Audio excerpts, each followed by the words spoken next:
All right, I think we are finally live. We're on Twitch. I know we're on Twitch.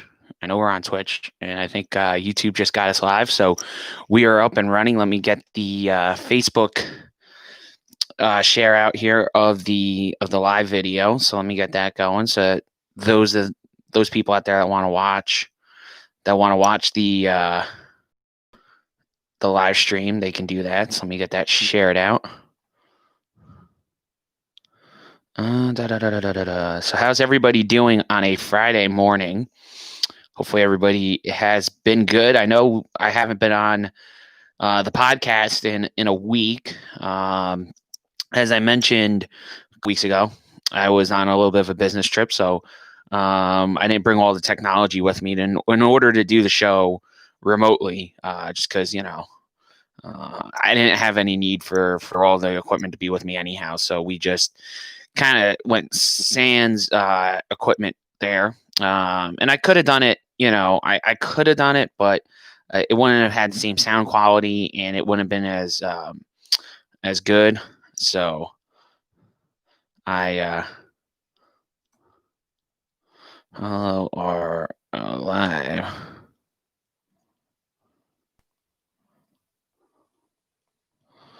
Wow, that was a brutal spelling there.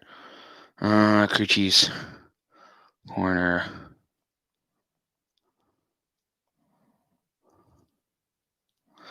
All right, so hopefully we got some folks in there. If you guys have never been on a live stream this live stream, which I think there's a few out there that probably haven't.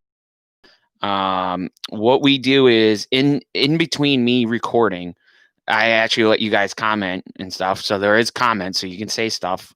You guys have stuff you want to chat about, things you want to mention, things you want to hear about, maybe some rumors that you've heard, whatever you guys want to discuss. It is all fair game, and we'll bring it up in the middle of the breaks. So when we take a pause in between the segments, I usually look and see if you guys have commented. We'll chat about it, and then if it's something that I wasn't going to mention in the podcast, there's at least been once that I know someone's brought something up and I brought it up in the podcast as well. So you never know, it might make the podcast. So very, very good, and we'll take it from there. So I'm just sharing in one more group, and then we will get the live recording going. It'll go in 2 minutes here. Let me just close out of this one app real quick, just so I don't kill my battery on my phone. And nope, that's not what I want. I gotta get the other thing open here. Did I not? Did it? Nope. There it is.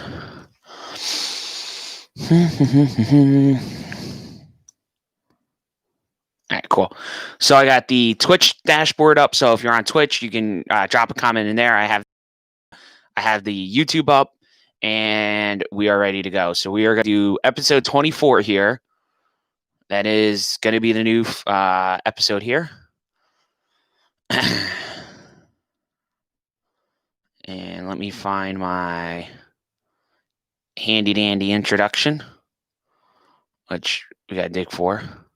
So it happens when you're 24 episodes into a podcast, you have a lot of stuff saved that you got to go through and find what you really want.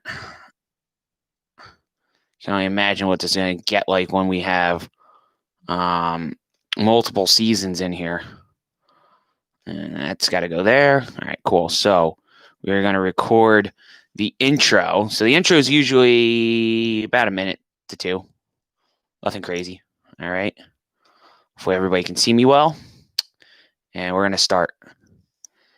Hey, what's up, everybody? It's Bobby here from Coochie's Corner Podcast, coming to you live with another episode here. So, missed an episode last week. Unfortunately, my business trip that I was on kind of took me away from being able to record on Friday and Saturday. So, do apologize for not having an episode last week, but we'll make it up to you this week. We will talk about Brad Keselowski's win at New Hampshire. We'll also talk about Kevin Harvick now being the first driver to sweep a weekend at one track, running 2 cup races, the first guy ever to do that. And we'll discuss whether or not this means more. What Harvick did on Saturday and Sunday, does this mean more than Kyle Busch's sweeps at Bristol? So remember, he swept all 3 races at Bristol, I think in 2010, and then he did it again a couple years ago in 2017. So does Harvick's sweep of 2 cup races at the same track in one weekend mean more than Kyle Busch's 3 wins in one weekend at a racetrack? We'll discuss that. We'll also discuss the news everybody wants to talk about, the Levine Family Racing shutdown, selling of assets to Spire Motorsports, and then Christopher Bell now officially replacing Eric Jones in the 20. Where does Eric Jones ends up? And then there's this other hot rumor that's been going around. Ryan Preece supposedly is driving the 98, replacing Chase Briscoe next season. So where's Briscoe going? Who's driving the 48? All of that and much more coming up right here on the other side of this break on the Crew Chiefs Corner podcast, hosted by Bobby Bailey. Bam. All right, that was cool. Right on the money. I wanted to do that right on the money. 145. Cool. All right, so we're going to have some really fun things to talk about. Obviously, we're going to get into the whole Levine family thing. I know a lot of people want to talk about that, Spire Motorsports. So we'll chat about that. Again, if you guys have anything you want to mention in the comments, mention them in the comments. We'll talk about them in between the breaks. I am letting this thing post. This thing is actually just figured out its life. Wow. A lot quicker than last time. Last 2 weeks ago, this thing was giving me all kind of fits. So August 14th, show intro. And that will go in there. Move that right there. And let me find my handy dandy little transition here.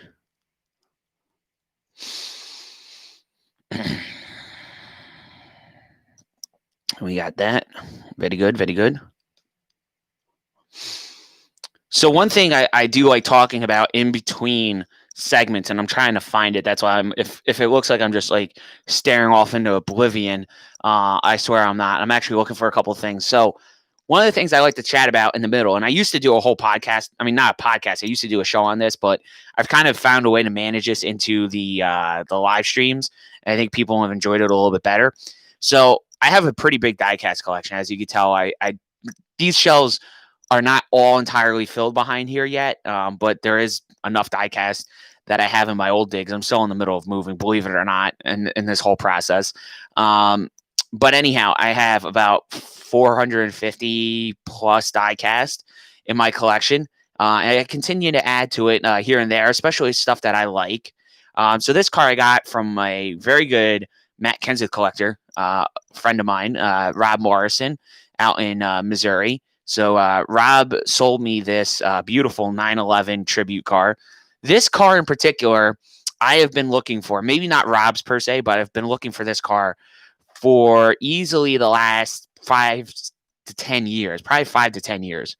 I've been looking for this diecast and finally have one. I know it's not, for those of you that are Matt Kenseth fans, I know it's not the accurate car that he raced at Dover on that day when the series came back after the 9/11 terrorist attacks on both New York and also in Pennsylvania. But these are this is the version that they made. This was supposed to be the car he ran. But I know on the front here, they had the saw blade on the top of this car. So that is the one difference. And I ironically do have a saw blade car. I don't think I have it here, but I do have the saw blade car as well. So I added that piece in. We also got this Martin Truex Jr. car. Can't see, it's kind of out of the camera shot, which is pretty good. Let me go grab this real quick. Martin Truex Jr. autographed edition from the Martin Truex Jr. store. This was one of the last ones they had available. So really cool to add that in as well. So we have some more Martin Truex stuff, which makes up the majority of that. So some really cool diecast I got in. I also have couple cars I know that are going to be floating in the next day or two. Also got a Stewart Friesen truck. I think I showed on the last episode. It's kind of buried up in the top corner up here. and got some other cool stuff in. So really cool diecast. I like talking about them in between the segment as well, just so it gives a little different flavor to the live record versus just listening to the podcast. So you guys get a little extra stuff. I make it worth your while to watch this. Okay, that's what I'm trying to say. All right, back to the real deal. All right, everybody, Bobby Bailey back here with you on the Crew Cheese Corner podcast. And like I said, I really am sorry about missing last week, but real quick, I want to go over Brad Keselowski's win at New Hampshire. A dominating win in a lot of ways, a very good car, probably the first win that Brad's had this year that they've been dominant. And when you think back to Brad's wins earlier in the season, he won at Bristol, after the whole Joey Logano, Chase Elliott accident. And he had a win before that, which was a little bit of some strategy moves there too. Brad's win at New Hampshire, I think, really solidified a lot of things as far as what people felt about this team.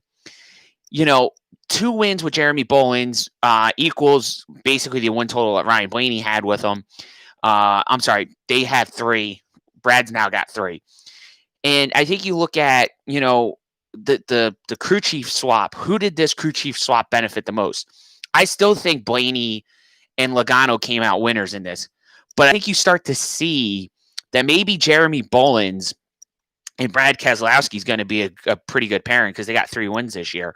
And I was worried about Bullins with Brad in the sense that, with Bullins and Blaney, I mean, yeah, they had some experience working in the Xfinity series together, and so did Brad with Jeremy, and so does Joey with Jeremy Bullins. They all kind of worked together in the Xfinity series because they all drove the 22 at one time when Jeremy Bullins was the crew chief of that operation. So they have that experience of working together, but I just think that it's different when you get into the Cup Series. The level of competition is harder. The crew chiefs are a lot better. This isn't the Xfinity series where, if you're paired with Kyle Busch or you're paired with a Joey Logano or a Brad Keselowski, the drivers can sometimes make up for the car maybe not being set up the way they want it. But in the Cup Series, I really was a little bit concerned because I thought they put Brad with probably out of the 3 crew chiefs, probably the worst out of the 3. And the one that I was the most concerned about, and hearing some chatter from people in the know at Penske that said that Brad was very upset that Paul Wolfe was not going to be his crew chief. But, and then I heard the contrary, that Brad was one of the people that went to Roger and said that there needed to be a crew chief change. So, you kind of didn't know what to hear last season, what to believe. Like I said, I had some people coming to me telling me that Brad was very upset that they made this crew chief change and that this was going to be one of the impedences to Brad leaving.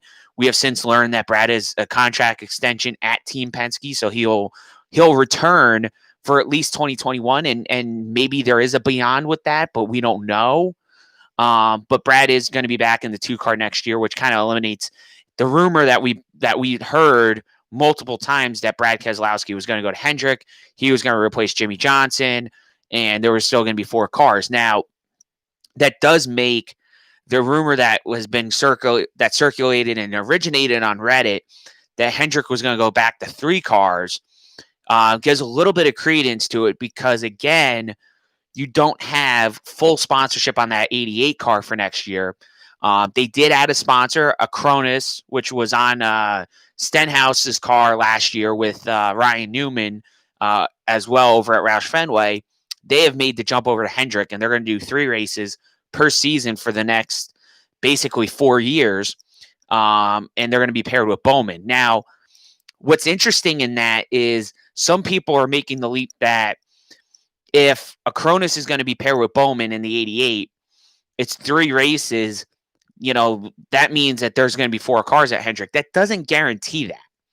What it does do is it does add a little bit of sponsorship to it so that maybe if they can find a sponsor for Bowman for next year on that 88 car that's not ChevyGoods.com and some of the other stuff, that they've piecemealed onto that car, I think that would add something to, make another sponsor that entices them to come on, because you're selling now less races. You don't have 30 and 40 30 races that you're trying to sell. Now you got, in the 20s, and it makes it a little bit more of a thing you can stomach as you're, trying to go through one of the biggest, health, pandemics of certainly of our lifetimes, but within the last 100+ years, so I do think that this is kind of a good thing for Bowman, that you're going to see another sponsor join up. But again, the limited amount of races they have funded, that is not, ChevyGoods.com and the accessories that are on that site, I think the better off they're going to be. I mean, because listen, I think at the end of the day, Rick Hendrick could have turned around, and I don't know exactly how the whole Chevy Goods deal is put together. We've talked about this in the past. When I've seen Chevy accessories go on a car, and you make the jump and say that these are unsponsored cars, and then you get into that whole debate where people tell you, oh, they're not unsponsored. Chevy pays them, and Ganassi has said that. Chip Ganassi has said that on Twitter. With the Xfinity car, that Chevy paid him to run those logos, and okay, while some of that sometimes might be true, it's not always true. Not every situation they pay them. Okay. The Chevy Goods deal, it sounds like this is a website that was put together by dealers. Well, who's one of the biggest dealer groups in the country? Rick Hendrick. Okay. So Rick Hendrick's a big dealer. He's does a lot with Chevrolet and General Motors. So again, this is one of those things where I think he kind of facilitated this. He put this deal together. They put this accessory website together, ChevyGoods.com. They put this whole thing together. I think that they're putting this on the car instead of HendrickCars.com, because, I think that HendrickCars.com 88 car for the entire season would definitely look like an unsponsored car. But with this, and they sold some of the sponsorship to to Adams Polishes. They had NOCO on there. They had some other branding on there as well. I think that looks a lot different. But if you just put a HendrickCars.com car out there, it looks like it's an unsponsored race car. So very interesting, how they put that partnership together this year. Does this continue in the next year? I have no idea. But I think that if there is no other sponsorship, this is what's going to be the program next year. So I do think that they do sign a fourth driver. We'll get into that later. But getting back to Brad Keselowski, I think Brad had a nice win up in New Hampshire. It was a dominant car. But it wasn't the only car that was good. Denny Hamlin had a great car. They had a battle for that victory, which, I think both drivers kind of said was very interesting. They both enjoyed that battle pretty well. So, and that's what you want. You want a race. You don't want some of these boring races that we've seen over time. And I know a lot of the fans out there, you guys complain about when the races get too boring. But I don't think New Hampshire was one of those events. So big win for Brad, his third win of the season. Certainly shows that he still got it, even with a different crew chief. And now pretty much all the Penske guys, are going to be in the playoffs for sure. I mean, Brad was in anyhow. But I think Brad kind of, distanced himself a little bit from other guys that were kind of in that win column, like a Chase Elliott, even Joey Logano a little bit, Blaney. I think Brad's starting to put himself into that third, car that if you're looking at your final four, I think Brad's starting to sneak in there as your third pick, because Brad's proven now that he can win, and he had two really good shots to win at Michigan. Certainly the Saturday race was the better than the Sunday, because I know there was some issues there Sunday with him and Blaney. So that's kind of going to be an interesting driver discussion topic, I guess, for the next few days, and how they're going to work that all out. But we'll see. So we're just going to jump right into Michigan. I was going to do a separate segment, but I think we'll be better off just jumping right into Michigan. And Kevin Harvick, I mean, what can you say about the guy? He is like a fine wine. He gets better with age. He is 43 years old. He is winning races. He is on the top of his game. And there's very few drivers in the sports history that get better with age. And it's very weird that this is an era where we've seen this. I mean, you look at, Martin Truex Jr., for example. When Martin Truex first came onto the Cup scene, he was a two-time Busch Series champion. Now it's the Xfinity Series for you youngins that don't know that's what I'm referring to. But he was a two-time Busch champion. He got into the Cup scene, and he really struggled those DEI years. 7, 8, and 9. He really struggled at DEI, and I think that Truex leaving to go drive at Michael Waltrip Racing was a bit of a leap. I mean, that was a big leap for him. That was something that I think if you ask most people, that was the biggest probably jump off the cliff moment that Truex had in his career. And I think if everything stayed the way it was supposed to after that Richmond accident in 2013, I don't know how Martin's career would have ended up, because I don't know if those guys would have been able to win the races that he's been able to win when he went to Furniture Row and now he's over at Gibbs. And I think that sometimes in life, things happen for a reason. And I do believe that whole thing at Richmond 2013 was one of those defining moments in some people's careers. It basically, in a way, it made it made Michael Waltrip Racing close, essentially, and it made Martin Truex Jr. a Cup Series champ. And you look at Bowyer, and Bowyer probably ended up on the short end of the stick out of all of them. I know McDowell ended up getting a ride, and Ruderman ended up out of the sport in a few years. But you look at the guys that were over there at MWR. I mean, Bowyer, like I said, kind of his stock went down, but Truex kind of went up, and his stock has gone up big time, and he's a Cup champ. But you look at getting back to Harvick. Harvick's also had that, kind of that leapfrog moment where he's kind of jumped up and he's been the top dog. And I think a lot of that has to do with, obviously, he's paired up with Rodney Childers, a very good crew chief, very smart guy. I think if you listen to most people have worked with Rodney, whether it's Mark Martin or some of the other drivers out there that have raced with him, they say that Rodney's a very smart guy. And I think the foresight that Tony Stewart, Greg Zipadelli had to put those two guys together was instrumental in how that team was successful. I mean, I think you look at Rodney and Kevin Harvick, and you could kind of start talking about some of the great crew chief pairings of the last couple decades. I mean, you could look at Jimmy Johnson, Chad Knaus. You could look at Jeff Gordon, Ray Abraham. You can look at some of those pairings and kind of put them on that par. I know they only have one championship to speak for, but there's a very strong possibility that they win a second one this year. And it's looking more and more like that's going to be the outcome that we're going to get to. And I think that, Harvick winning potentially a second championship this year would be something that, you could say would definitely should get him in first ballot on the Hall of Fame down the road. One championship, I think is great. You should be a Hall of Famer with one, but I think for getting that two, you should definitely be one of those first ballot guys when that day comes. But I think Harvick is already, kind of solidifying that spot. He's got 55, 56 career wins now. And he's done it in a remarkable fashion this year. He's won some big races. He won the first race back at Darlington. He was the first driver now to sweep 2 races at one track in a weekend since Richard Petty did it in 1971.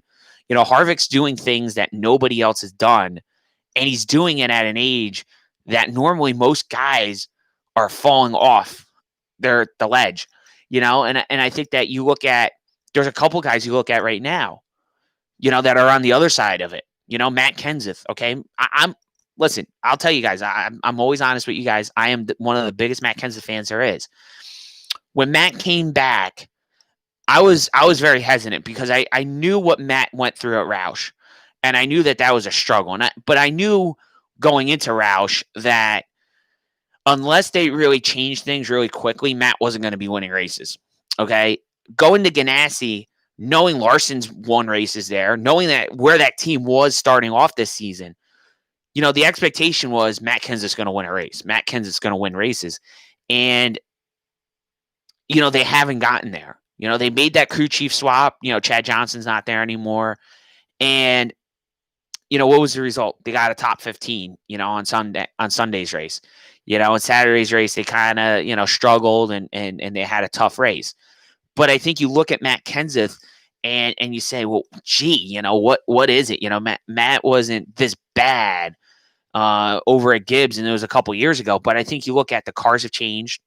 We have this 550 package, which I think a lot of guys are not thrilled with.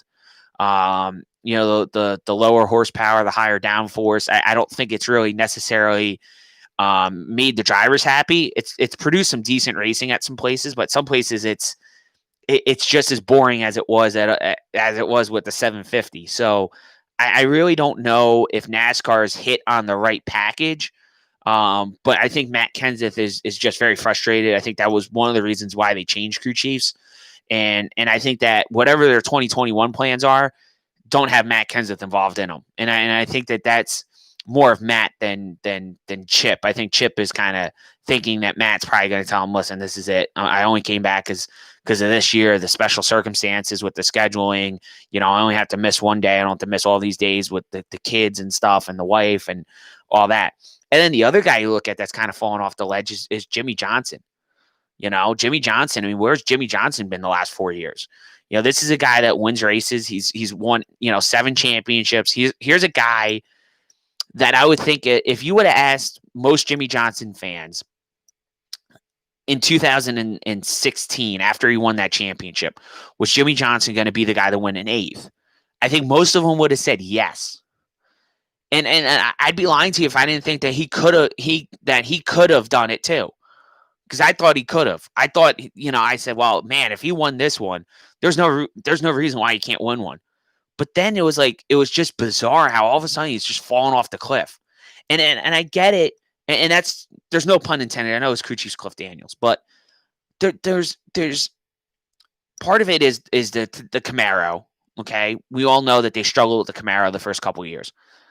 This year they go out and, you see Chase Elliott win at Charlotte. You see, Austin Dillon's won a race, and Bowman won a race, but you haven't really seen the Chevys winning a lot this year. And I don't know if it's a byproduct of the fact that Joe Gibbs has stuff figured out right now, and Kevin Harvick's hitting on all cylinders, and Brad Keselowski's got 3 wins that probably should have belonged to other people. Or at least has 2 wins that should belong to some other drivers. It's possible. But I think at the end of the day, you look at where we are this season, Jimmie Johnson, once he had that wreck at Darlington, it just seems like he hasn't been the same driver. He had that wreck at Darlington. He was leading the race. He was trying to pass Chris Buescher. He lost it off of turn 2, and he nosed it into the wall. And it just seems like since then, Jimmie has either been pushing the envelope or Jimmie just hasn't been the same guy. And I think that that's the concern that is in that 48 camp with making the playoffs. And I get it. Jimmie didn't say that this year was chasing 8. He said this was one final time. But I know that there's a goal that he has, that he wants to win a race. He wants to prove to everybody that he can still do it. Father Time doesn't lose, okay? Father Time is undefeated in the history of mankind. He beats all of us at one time or another. We all lose the game to Father Time. And, maybe Jimmie is just at that point right now. I don't know. It is interesting. They unveiled a quote-unquote rally scheme, which I thought was a neat little pun that they did there with the sponsor plug. But I don't think it's going to change much. Yes, I know Jimmie's got a lot of experience at the Daytona road course. He's never driven the Cup car there. None of these guys have. So yes, I understand he might be a favorite heading into this weekend, but I don't think it's going to be the pure paint scheme that's going to make that team better. I think they need some other help as well as this year progresses on. But I do think Jimmie's not going to make the playoffs. I kind of, the more I've seen it, the more I'm relegating it to Jimmie's going to be on the outside looking in when all is said and done after the Daytona race in a couple weeks. I think Jimmy will be on the outside looking in, and we'll see a Jimmy Johnson-less playoffs, but he'll have 10 races for a send-off, which I think will be some really good tracks for Jimmy. He's got 2 at Dover. He's got a great shot to win 2 races at Dover, or win a race at Dover. It's his best track. And then he's got the road course at Daytona, which is going to be a wild card for everybody. So he's got 3 really good shots, and then there's the Daytona restrictor plate track. So, the oval. So he's got 4 really good opportunities to win at places that he's been successful at in the past. So, if Jimmy's going to get it done, it's going to be one of these next 4 weeks, and he needs to win. He's not going to point his way in at this stage of the game. I think he's got to pretty much win and in go forward for Jimmy Johnson. But, we'll go with that. Now, getting back to Michigan for Harvick, Harvick, Michigan's been his track. Okay. I know a lot of people are going to say, well, Harvick's just had a great year. Well, Michigan has been his track. I mean, outside of Logano winning last year, Harvick has been really good at Michigan. He's won, 3 or 4 races there, and not including this weekend's sweep, but really been since he's been with Stewart-Haas. This wasn't a track that Harvick was great at early in his career. And I think some of this has to do with the fact that they have the Roush Yates motors. And I was kind of thinking this before I went on to record the episode. But if you look at Michigan, it's really been Ford's playground the last few years. It really has been. And I think a lot of that has to do with the power of those Roush Yates motors. Doug Yates has got those motors tuned up really good, and they run very well at Michigan. And, if you go back far enough into the history of the sport, that Roush and Yates were 2 of the best teams there at Michigan, and they had a lot of their successes there. And if you look at most of the Roush guys in the 90s had wins there. Those 90s to mid 2000 group won a lot of the races there at Michigan. The Mark Martins, the Matt Kenseth, Jeff Burton, Greg Biffle, they all have wins there, at Michigan, and multiple ones at that. So, and Yates was good there. I mean, Rusty Wallace, when Penske was with Ford the first time around, they were good there as well. So this was definitely a Ford racetrack for a number of years because of the horsepower they made. I know GM has won there. I know Gordon's got wins there and stuff like that. Even Jimmy Johnson's won there. But, for a long time, that was a Ford-dominated track, and it's starting to look like to return to that in a big way. So 2 big wins for Harvick.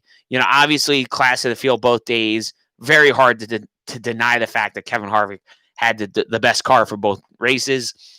So that moves him even further away from the pack. It kind of, distances himself from Denny Hamlin, which is, I think, something that he's been looking to do. Harvick's looking to seal up the regular season championship, which it looks like he will, given the streak that he's on right now. So it looks like Harvick will be a regular season champ. He'll get the bonus points that go along with it.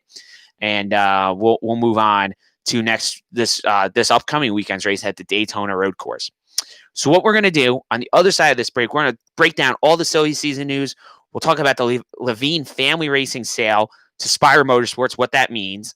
We'll also talk about the Eric Jones and Christopher Bell deal, what that means for Toyota. Are they just simply developing too many people over there at Toyota? And where does Eric Jones land in 2021? What's this Ryan Preece rumor I've been hearing? We'll talk about Ryan Preece possibly to Stewart-Haas Racing next year in the Xfinity car. And then also some news on Austin Cindric possibly looking around. Don't read into it too much, guys. I think it's a trap. All that and more coming up on the other side of this break on the Crew Chiefs Corner podcast. Crew Chiefs Corner podcast hosted by Bobby Bailey. And that's where I say, wow, what are you going to do? All right, cool. So while that is uploading, I want to know if there's anybody out there that has any opinions on the Levine family racing deal. And if you do, drop them in the comments, whether you're on Twitch or whether you're on YouTube. You can drop them in the comments, and I'm going to let this process for a minute here. So we have some time to chat. If you guys have any comments. see what's going on in the land of Twitter, see if there's anything good, late breaking rumors that we can sneak into the podcast. Oh boy. Bubba Wallace, big news coming. Oh, let's see. What was his big news?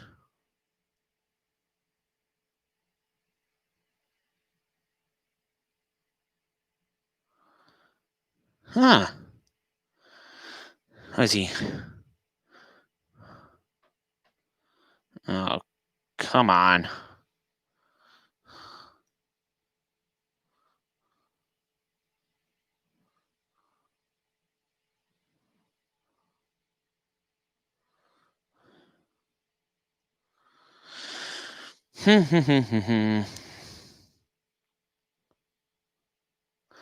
So this is the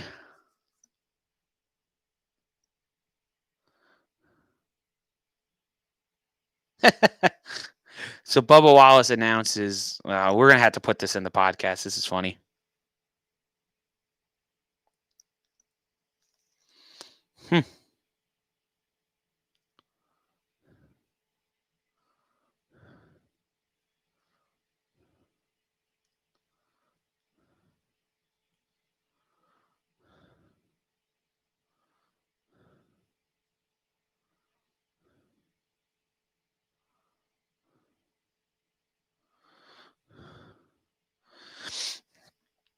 Some very, very interesting things have happened.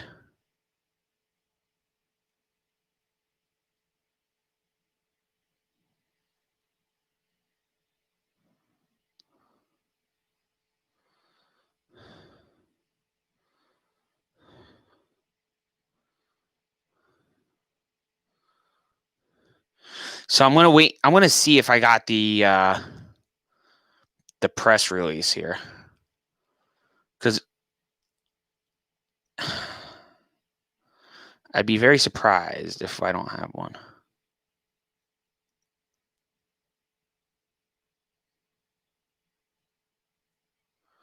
Nope.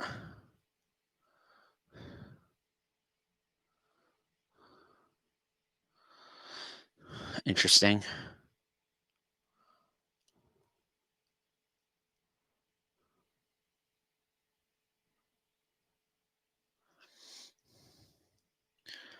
I mean, I was kind of hoping we were going to get a look at a car of what the hell the car is going to look like. I have a feeling it's going to be like the Cash App car, and it's going to be solid red, which would be a cool look for the DoorDash car. But I don't have a press release here, so maybe either RPM doesn't have it up and running. Let me check their Twitter real quick.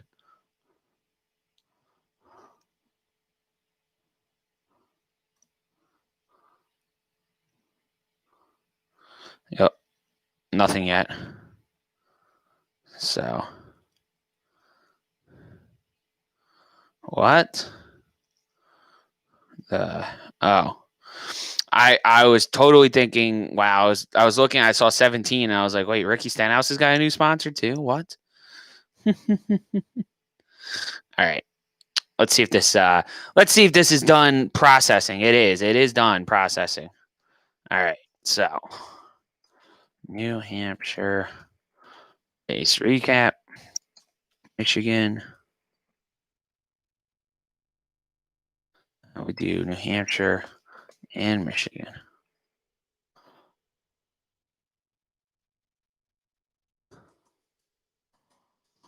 And more.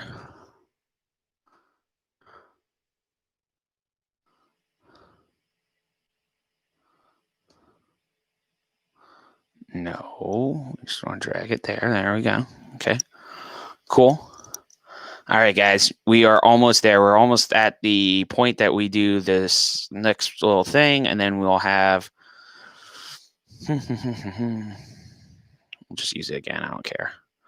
I like this transition. I don't care if I use it multiple times in an episode. It's a cool one. All right, cool. All right. This is the fun part. This is what everybody wants to talk about. All right, guys, welcome back to the Crew Chiefs Corner podcast. This is Bobby Bailey. Did you know you can watch this free and live on YouTube? So if you go on YouTube, search Crew Chiefs Corner, in there you'll find our channel. Subscribe so that you always get notified when we go live on Facebook. And you can watch the Crew Chiefs Corner podcast live being recorded. And you get some behind the scenes stuff. So sometimes I get to talk about the diecast behind me. Sometimes I talk about some cool late breaking news and all kinds of fun stuff. So if you come watch us on YouTube, you could do that. Also, you could catch us on Twitch. Did you know that we're on Twitch? I bet you didn't. Twitch.tv/Giants, like the football team, right? Giants 02122. You'll find us on Twitch. And we go live on there. Somehow I've hit record. It doesn't record. I don't know. But you can always watch the live episodes. They do get recorded, at least on YouTube. So I will say that. Outside of that, I don't know what the heck happens on the Twitch side of things. But whatever. It is what it is. So be sure to check us out on social media to get the live records. You guys get some behind-the-scenes stuff. And you get to see my wonderful backdrop of diecast. I'll say that. All right.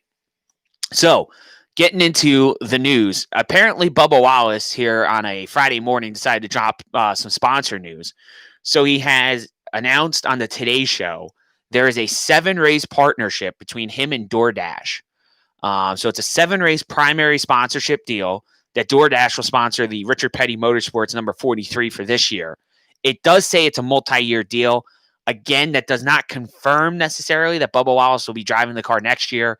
But I think most indications are that he's going to return to Richard Petty Motorsports. There's been some chatter about them in the recent weeks about Bubba's ownership stake, whether that could possibly be increased. There's also some chatter that Adam Stern posted this morning on Twitter that I just found that says that Andrew Merkstein, the guy that owns about 80% of Richard Petty Motorsports, and if you're not familiar with the name, that's okay. He's the guy that owns the taxi medallions in New York City. So in New York City, in order to drive a taxi, you have to have a medallion. And in order to have a medallion, you have to purchase it from Andrew Merkstein. So he is the guy that you have to purchase the medallions from. He is a billionaire with a B. And apparently he's looking at possibly selling some shares of Richard Petty Motorsports to possibly multiple different people. One of them supposedly is a celebrity. I don't know which celebrity, but a celebrity. So we'll see what happens there. Bubba Wallace does have an ownership stake. I would say it's nothing crazy. I don't think it's like 50%. I think he owns probably less than that. He probably owns something in that 10, the 0 to 10% range is what I would say Bubba Wallace probably owns of Richard Petty Motorsports. But I'm sure that they're going to try to increase that with this current contract negotiation that's going on behind the scenes. But a good news for Bubba, he's got 7 races covered by DoorDash. Multi-year contract. They had a multi-year contract announcement earlier in the year with Cash App joining them. So it seems like the sponsors are flowing in for Richard Petty Motorsports, which is a good thing. That's a much needed site over there at RPM. They need to attract sponsorship for that car because last year was a struggle on that end. They had Victory Junction on that car quite a bit last year. I know part of that was in partnership with Worldwide Technology, which is a primary sponsor on that car. But that was a lot of the Victory Junction was through that partnership and through that large donation that Worldwide Technology made to camp. So we'll see how that all pans out for Bubba. And like I said, I know he's kind of the hot button issue in the sport. It seems like anytime you post anything about Bubba, the comments go 50% for Bubba, 50% against Bubba. And, it's just as good as the political post these days. Yeah, 50% of people are for the president, 50% of people are against the president. And that's just the way of the world, I guess. But it's very interesting whenever I have to post a Bubba story. I always kind of worry a little bit about posting it because of the connotation that comes with it, the people that say derogatory things about Bubba, and then I got to go and clean it all up and ban people and stuff like that from the page. So it's not stuff I enjoy, but it comes with the territory of posting any kind of story with any kind of hot button topic, and these days it could be anything. I've put up simple posts about Daytona, and I've had people screaming and hollering about, why aren't they running Watkins Glen? And, people are complaining about Cuomo on it. And I'm like, listen, this has got nothing to do with politics. This is just, the governor made them, they would have to quarantine for 14 days before they're allowed to race there. And NASCAR's not doing that. So that's what it is. So anywho, we will move on to the stories that we were going to talk about. So I guess the first one we'll start off with the Erik Jones news and Levine Family Racing, how all that connected together, what happened there. So the first thing was Bob Levine, who's been pretty open on Facebook and Twitter, or really more so Twitter than Facebook, has been pretty much an open book when it comes to NASCAR ownership. And he's gotten to the point, and I think he was kind of at this point the end of last year, and I think he kind of soldiered through this year because he had a pretty enticing offer from Joe Gibbs to put a program together to run Christopher Bell in a car. Otherwise, I do think Bob Levine was going to get out after last year. I just think that he was kind of pushed the direction he was because he wanted to be competitive, and I think going to Toyota and getting Gibbs cars and stuff was a good idea.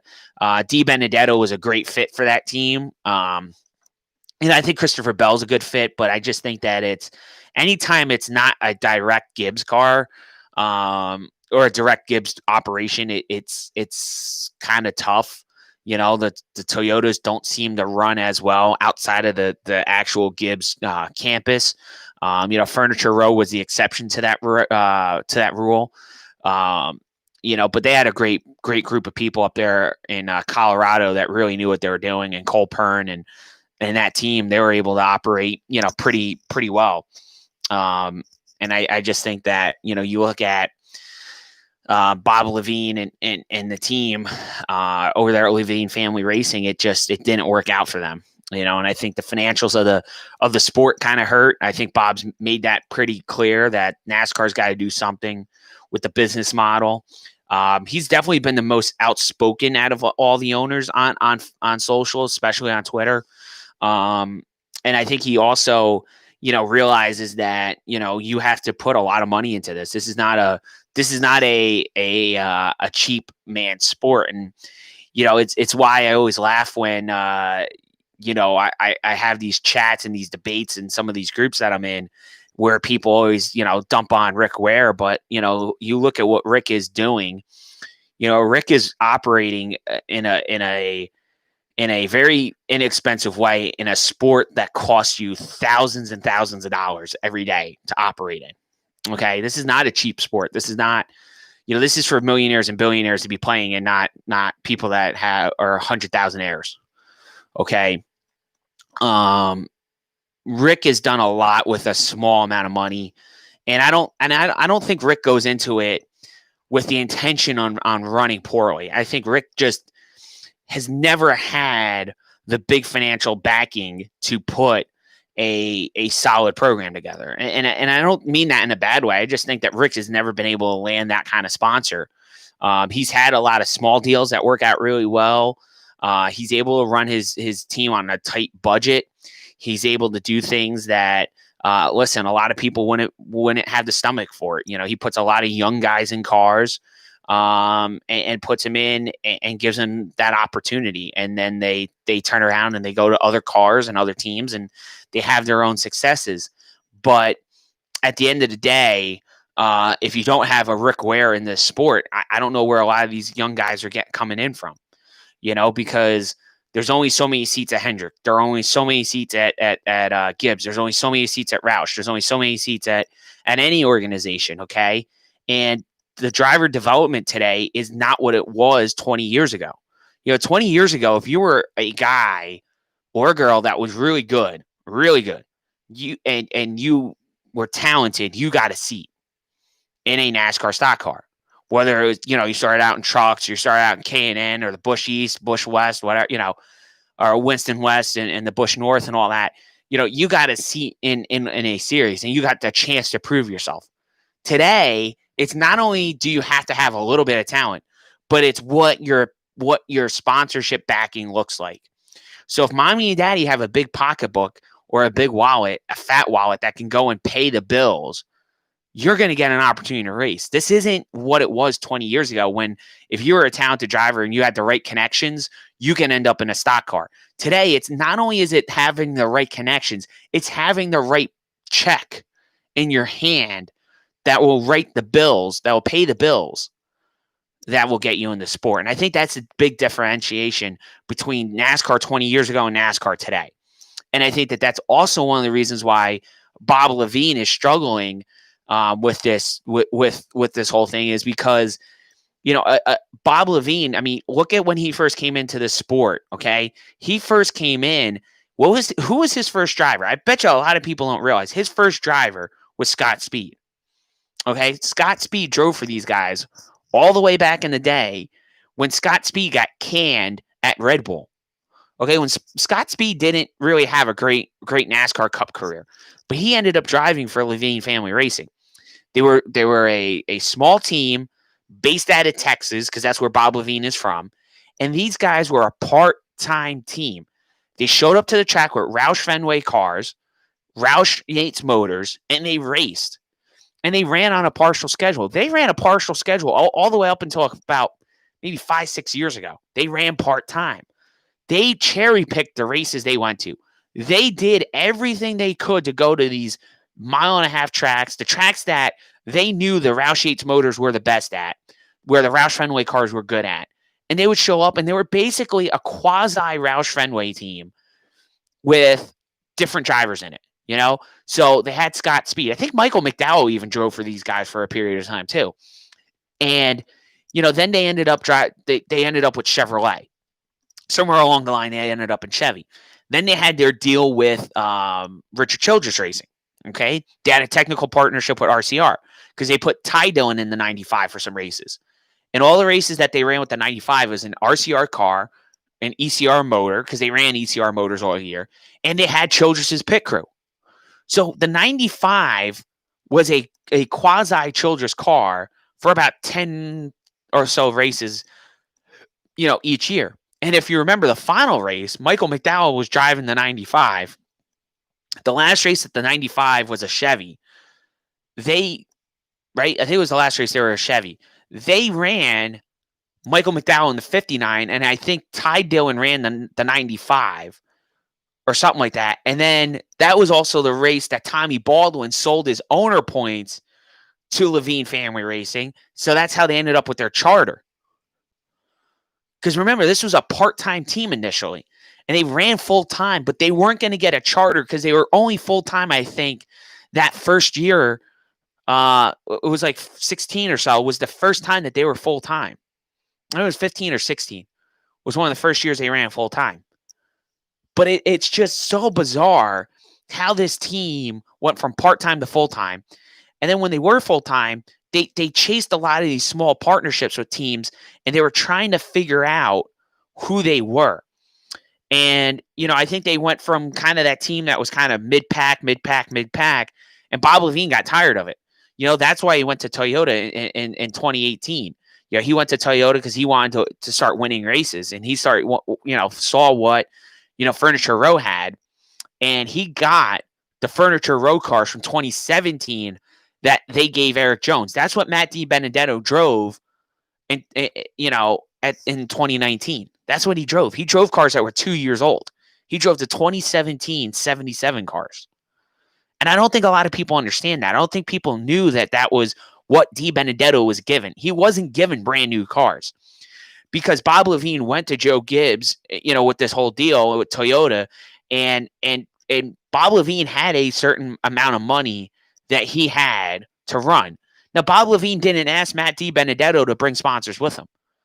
DiBenedetto was trying to bring sponsors with him. He brought a couple, but DiBenedetto didn't have the pockets necessary to run that team as competitive, maybe as Bob Levine wanted to. So they were running 2-year-old cars.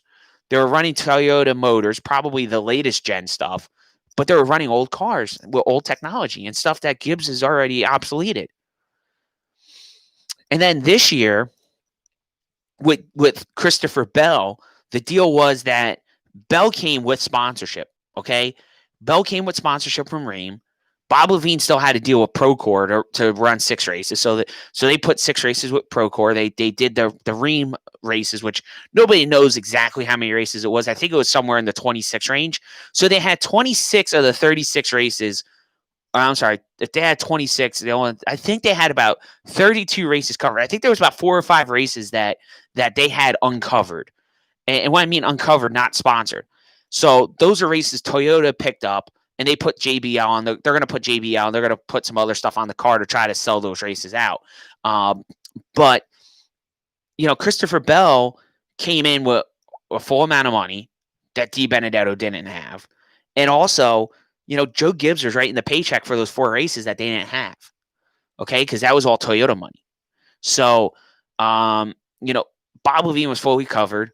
But I just think that the cost of having that Gibbs program, the amount of money it costs him to pay Gibbs, because again, remember that the Rheem sponsorship really doesn't belong to Bob Levine. That belongs to Joe Gibbs and Christopher Bell. Because what's going to happen at the end of this year, I guarantee you, Rheem's going to sponsor some races on that 20 car. So there will be no blank races next year on that 20 car. There's blank races on that car right now. There's been some times where we've seen Toyota on the 20. So Rheem's going to take all those races. They'll still have the DeWalt Stanley Black & Decker deal. Okay, so there'll still be DeWalt, there'll still be Craftsman, there'll still be Stanley on the 20. There'll be Rheem on some races. There'll be Sports Clips on the car for some races. There'll be other sponsors on that race car. But basically, Christopher Bell is going to drive a fully funded car.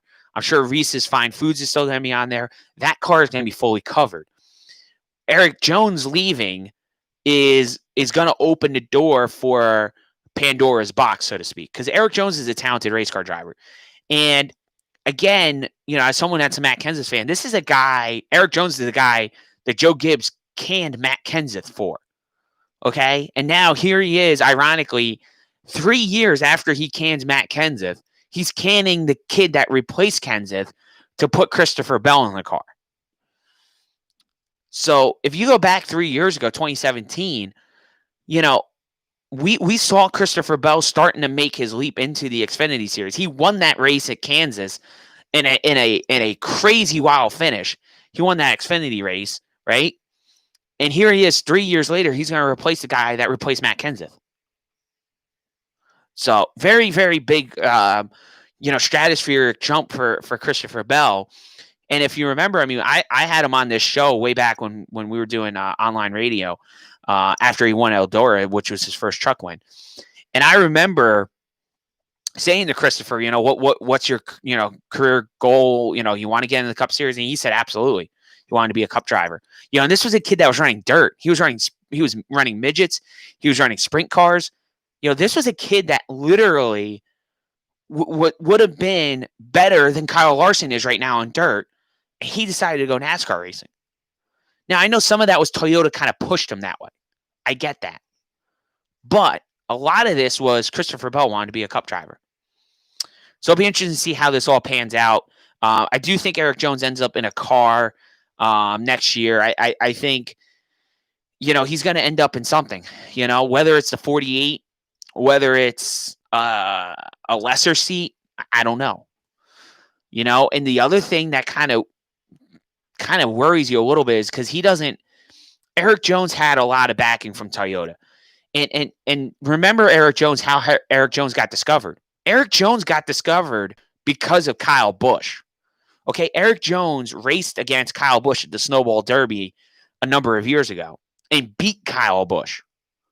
And Erik Jones impressed Kyle with that win, and he's the reason why he's driving at JGR in the first place. And Kyle, out of everybody, is the most upset that Erik Jones has got kicked out of that car because he knows how talented that young man is. Erik Jones can win races. Erik Jones has won twice in the Cup Series. Okay, yeah, he won once at Daytona, but how in the hell do you win at Darlington the way he did? He was good. Kid's good. And he won the Clash at Daytona this year with the most beat-up race car you'll ever see. The kid's got some talent. I do think he wins a race this year, and I do believe he's going to be a serious contender for the 48 because I don't know what else is going to be out there. You know, we know Brad's not coming back, and Erik Jones is going to drive that car a hell of a lot cheaper than Brad Keselowski would. Erik Jones might turn around and say, "Hey, listen, I'll drive the car for $500,000 a year. I don't care. It's a 48. I'm going to win races. I'm going to make my money back." So we'll see. But I do think Erik Jones ends up in a pretty good ride next year. If not, I think he's definitely going to end up in something. Some other news: Guaranteed Rate is extending their sponsorship of Ryan Newman. They're pretty much going to be on the car 11 out of the last 14 races. They are pretty much a retail mortgage company. They've sponsored Ryan back at New Hampshire.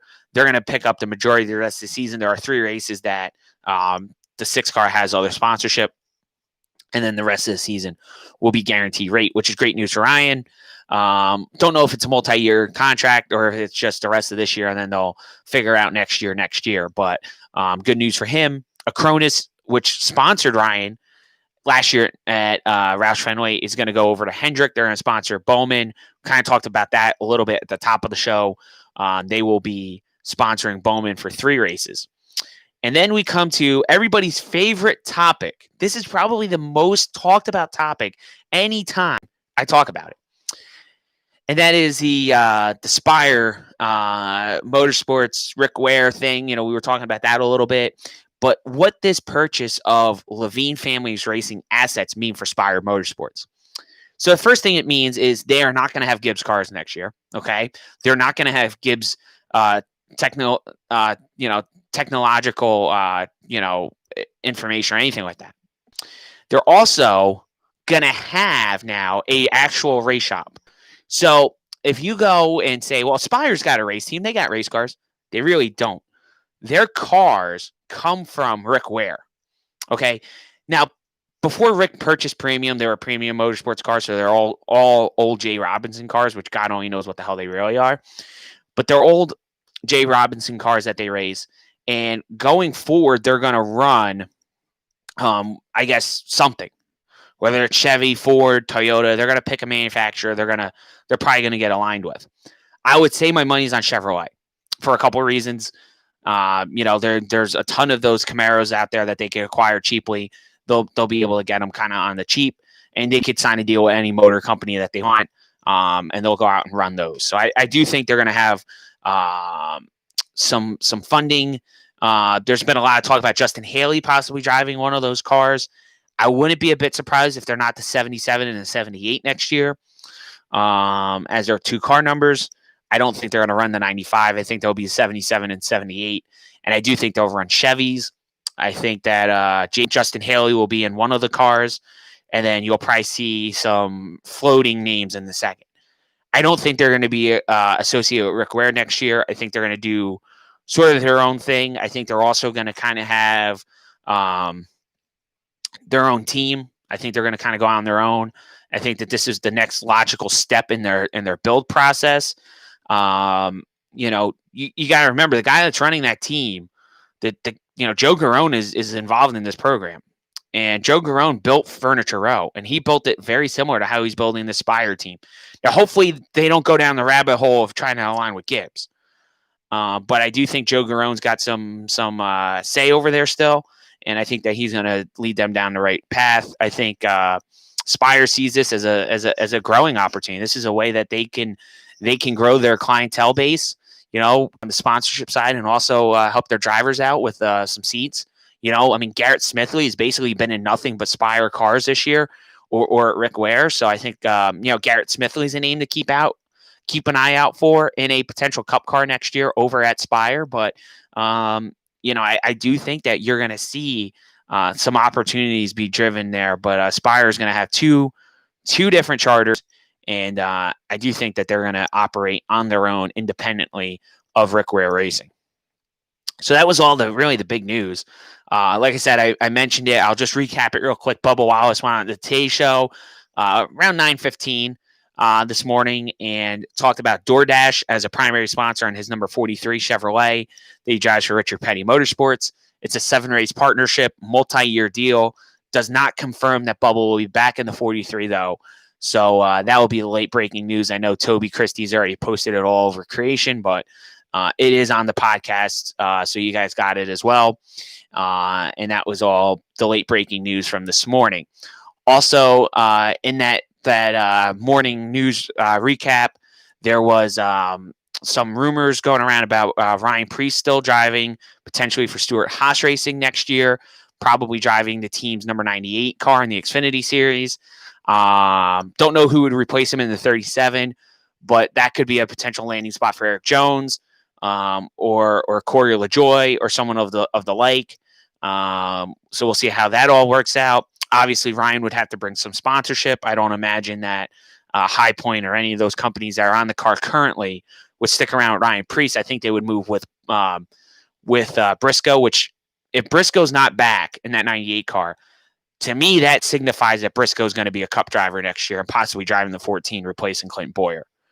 So if Bowyer's serious about retiring a Stewart-Haas driver, then Bowyer might be announcing his retirement in the next few weeks. So stay tuned on that. And apparently Austin Cindric's talking to some other teams.